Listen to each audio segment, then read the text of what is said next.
What are black triangles? Stop.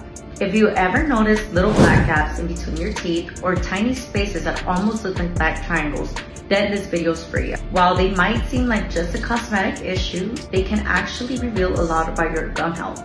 The most common cause, gum recession, which can happen from brushing too hard, orthodontic treatment, or even genetics, and periodontal disease, which damages the bone and tissue supporting your teeth.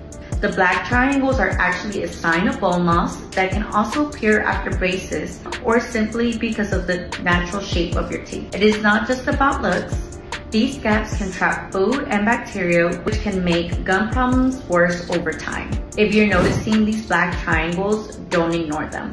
At Firewall Dental Implants and Periodontics, we see this every day and can help you understand what's causing it and how to restore your smile to be healthy and even beautiful again. Bye!